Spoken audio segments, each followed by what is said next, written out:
Yo, this is Deontay the Bronze Bomber Wilder, and you're watching Dante's Boxing Nation, baby. Hey, this is the heavyweight champ of UBC. You're watching Dante's Boxing Nation.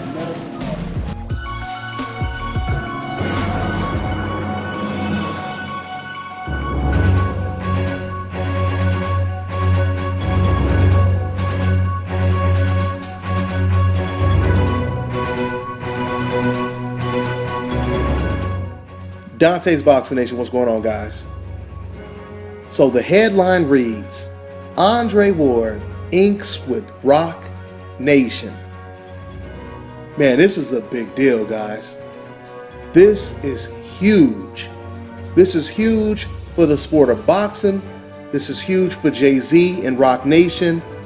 And most importantly, this is huge for Andre Ward. I mean, if anybody needed this, it was Andre Ward. And when I say anyone, I mean if any boxer needed to be signed and needed to start over, start fresh with a fresh company like Roc Nation, it was Andre Ward. Okay? And now I know the detractors of Andre Ward, they're pissed off right now because now they can no longer use the excuse that Andre Ward, he's retired, you know, he's inactive and he ain't even fighting no more, so on and so forth. They can't use that excuse anymore. So now they're going to try to, you know, come up with other coincidental excuses, say that he's boring, you know, and continue to find a way to discredit Andre Ward.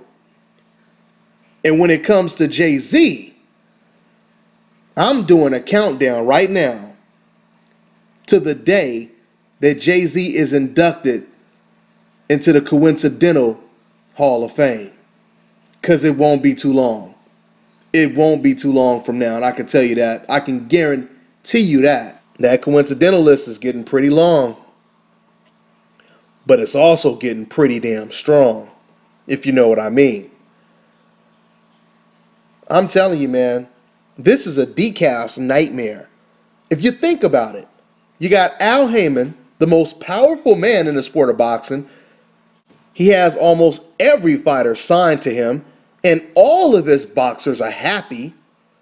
They're turning down offers because they want to stay with him. That's how much they want to be with Al Haymon. Usually it's the other way around. Usually boxers are doing everything they can do to get out of a contract with certain promoters. Right? But not with Al Haymon. So you have Al Haymon that pretty much took over the game probably within the last, 3 to 5 years. And now comes Jay-Z, Roc Nation, who coincidentally was a successful advisor, just like Al Haymon is right now, but Jay-Z was an advisor for NBA players. So now he brings those skills to the sport of boxing. Probably right now the only guy who may be able to compete with Al Haymon. Now we know, I hear Al Haymon and Roc Nation, they have somewhat of a beef over the Beyonce situation and whatnot. But I'll tell you this. We are about to see some big things in the sport of boxing. I'm telling you right now. Big things in the sport of boxing. With Andre Ward, with Roc Nation, even Al Haymon. Al Haymon, it seems to me, is trying to give back to the fans by putting a lot of these fights on free television so you don't have to have Showtime and HBO. Obviously, that's a good thing, okay? And just to go back to Andre Ward for a second, this is great for Andre Ward, man, because now there are no more excuses. There won't be any excuses for people like Triple G or anyone else to say, or his trainer, because I talked to Abel Sanchez, Golovkin's trainer, and, you know, throughout the interviews we did, because I haven't even uploaded all the conversations and interviews I did with Abel Sanchez, but he kept suggesting that Andre Ward, he has too many legal issues, and, you know, making it pretty much seem like that's the reason why the fight's not being made. Now, even though Andre Ward, he had already squashed the excuses that trainer Abel Sanchez made, now, I mean, there's really nothing you can say because Andre Ward is with Roc Nation and he's ready to go. Okay? Once again, this is big. This is really big. This is exciting news. This helps the sport grow even more. Jay-Z is a true businessman, and I truly believe that he's going to be very successful when it comes to promoting and advising in the sport of boxing. Okay, so I also know that I hear that Jay-Z, he's actually still working or still negotiating with Guillermo Rigo.